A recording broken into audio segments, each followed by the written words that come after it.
Corona काल के दौरान पाकिस्तान की हालत जो पहले से ही खस्ता हाल थी वो और भी बदतर हो गई। पाकिस्तान की अर्थव्यवस्था पहले ही बहुत ख़राब थी, क्योंकि जो अर्थव्यवस्था होती है वो सिर्फ सरप्लस या डेफिसिट से नहीं चलती है, बल्कि डिमांड, कंजम्पशन, प्रोडक्शन, ये सारी चीज़ें उसका एक हिस्सा होती है। कोविड के दौरान पाकिस्तान का अकाउंट सरप्लस में चला गया था, यानी कि पाकिस्तान के पास पैसे थे, उसको मुनाफा हो रहा था जो ग्लोबल व्यापार है उससे। हालांकि ये जो मुनाफा उसे हो रहा था, ये मुनाफा उसे इसलिए नहीं हो रहा था क्योंकि उसकी प्रोडक्ट्स बाहर जा रही थी, बल्कि ये मुनाफा उसे इसलिए हो रहा था क्योंकि उसके इंपोर्ट्स कम हो गए थे। इंपोर्ट्स कब कम होते हैं? जबकि आपके यहाँ डिमांड ना के बराबर हो जाए, और वो ही हुआ था कोविड में, जिसके बाद उस डिमांड को पाकिस्तान रिकवर नहीं कर पा रहा है। जबकि भारत के केस में भी ये जो अकाउंट है भारत का वो सरप्लस में गया था, लेकिन वो सरप्लस में इसलिए गया था क्योंकि भारत ने उस दौरान जो मास्क, सैनिटाइजर्स, ये सारी चीज़ें जो थी इनके एक्सपोर्ट्स अपने बढ़ाए थे। वरना इंपोर्ट और एक्सपोर्ट का जो डाउनटर्न था वो बिल्कुल उससे पहले दिखा, उसके बाद ये एक्सपोर्ट में एक जंप आया, जिसकी वजह से कि जो ओवरऑल भारत का जो अकाउंट था वो सरप्लस में गया था।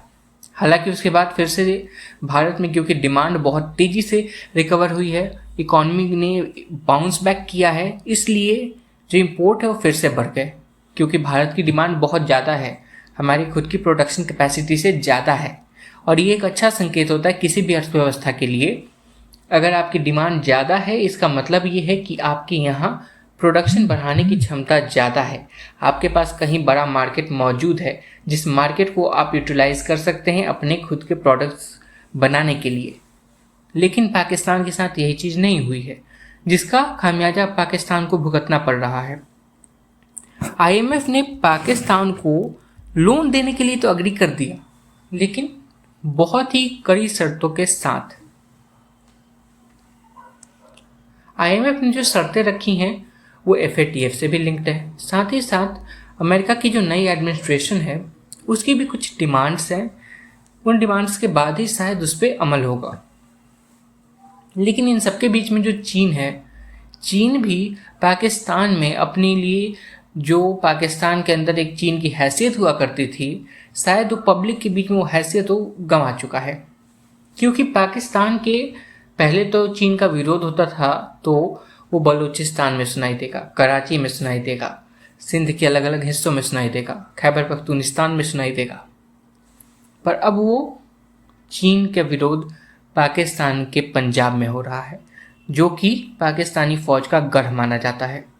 लाहौर के लोग उनका विरोध कर रहे हैं, उनका विरोध इस्लामाबाद में भी हो रहा है। क्यों हो रहा है?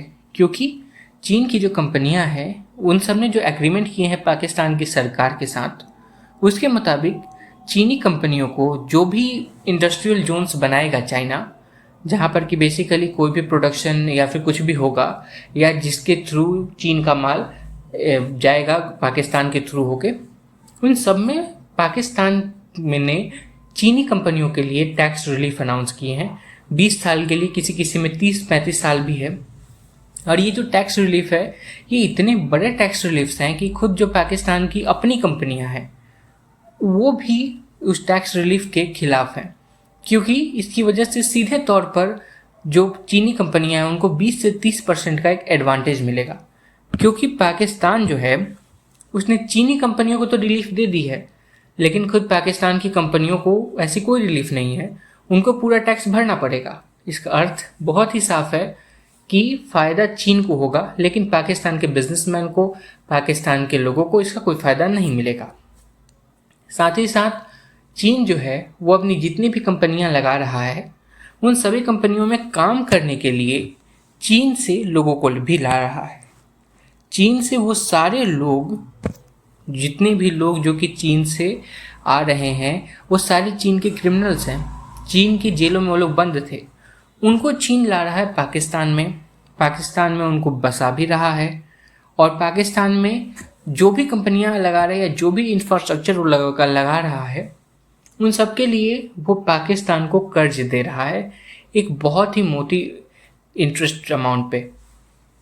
इसके अलावा पाकिस्तान का जो CPEC जिसको कहते हैं, उसके जो लोन्स जो उससे मिले हुए थे स्टार्टिंग से, अब उन लोन के रीपेमेंट का स्केड्यूल जो है वो अब चालू होने वाला है।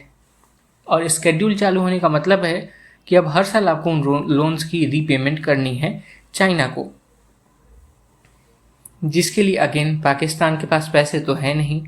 IMF किसी भी कीमत पे पाकिस्तान को पैसे देने से रहा, और सऊदी अरब और UAE के साथ पाकिस्तान ने रिश्ते इतने ख़राब कर लिए हैं कि वहाँ से उम्मीद लग भी नहीं रही है। और फिर चाइना अपने लोन्स तो छोड़ेगा भी नहीं, और पाकिस्तान के पास अब कुछ ऐसा बचा भी नहीं जिसे वो चाइना को बेच सके, क्योंकि ऑलमोस्ट सारा पाकिस्तान तो बेच चुका है। तो आखिर अब चाइना भी पाकिस्तान को लोन क्यों दे? इसमें अगर चाइना के पास कोई भी मोटिव बचता है तो वो सिर्फ यही है कि भारत पर किसी तरह दबाव बनाया जा सके। लेकिन भारत पर दबाव बनाने के लिए क्या पाकिस्तान को एक बहुत बड़ा कर्ज देना, क्या ये चाइना के लिए अफोर्डेबल होगा? ये भी एक बहुत बड़ा प्रश्न है। ऐसे में पाकिस्तान ने को IMF से एक लोन अमाउंट की तो मंजूरी मिली है, लेकिन उसके लिए कुछ लोग ये कह रहे हैं कि पीछे से ये अमेरिका की तरफ से गाइडेंस आई है कि आप चाइनीज प्रोजेक्ट्स को रोकेंगे। आप चाइना के जो प्रोजेक्ट्स हैं जो कि CPEC के तहत बन रहे हैं, उनमें से कुछ को आप फ्लैग डाउन करेंगे, यानी कि उनको स्ट्राइक डाउन करेगी पाकिस्तान की सरकार। उनको आप रोकेंगे और चाइना की जो लोन रीपेमेंट या फिर जो भी सिस्टम है, फिलहाल के लिए आप चाइना को कोई भी मेजर लिए हुए नहीं देंगे। चीन के जो प्रोजेक्ट्स हैं जो कि CPEC के तहत पाकिस्तान में बन रहे हैं, जिसके लिए पाकिस्तान चीन से लोन ले रहा है, उनको फिलहाल पाकिस्तान की सरकार या तो पॉज करे बेसिकली, या फिर इसको स्ट्राइक डाउन करे। FATF भी जो है, जो FATF की भी रिव्यू मीटिंग होनी है। इस बार इतना तो कंफर्म है कि पाकिस्तान ग्रे लिस्ट में ही बरकरार रहेगा। पाकिस्तान को ब्लैक लिस्ट करने की भी फ़िलहाल कोई बात नहीं हो रही है। ये एक ऐसी सच है जिसको आपको मानना ही पड़ेगा, क्योंकि इस समय पाकिस्तान की जो स्थिति है, साथ ही साथ ग्लोबली जो स्थिति बनी हुई है कोविड की वजह से, ऐसे में FATF भी कोई ऐसा एक्शन नहीं ही लेगा इस टाइम पे, क्योंकि ग्लोबली जो सिचुएशन है वो बहुत ख़राब है। ग्लोबली इकॉनमी बहुत वॉलेटाइल है। साथ ही साथ अमेरिका में एक नई एडमिनिस्ट्रेशन अभी चेंज हुई है, तो उस एडमिनिस्ट्रेशन का जो रुख है वो भी देखना होगा, क्योंकि ओबामा के समय जो अमेरिकी की एडमिनिस्ट्रेशन था वो पूरा डिफरेंट काम करता था। डोनाल्ड ट्रंप के आते ही अगेन वो पूरा बदल गया था। तो ये सारी चीज़ें देखनी पड़ेगी कि हो क्या रहा है। जहाँ तक IMF का सवाल है, जहाँ तक चीन से कर्जे का सवाल है, जहाँ तक सऊदी और UAE का सवाल है, इन सभी मामलों में पाकिस्तान उलझा हुआ है। और इन सभी मामलों के बाद जो एक रास्ता जो पाकिस्तान के साथ बचता है वो है भारत के साथ समझौता करना, जो कि पाकिस्तान की फ़ौज और वहाँ की जो इस समय कठपुतली सरकार है उनके लिए सुसाइडल होगा, क्योंकि पब्लिक ओपिनियन वैसे ही उनके अगेंस्ट है। अगर वो कोई भी ऐसा एक्शन लेते हैं, और ख़ास तौर पे भारत का जो इशू रहा है वो हमेशा ही पाकिस्तान के जो हुक्मरान रहे हैं वो अपने यहाँ नफ़रत के बीज बोने के लिए और अपनी सियासत को चमकाने के लिए उसका इस्तेमाल करते रहे हैं।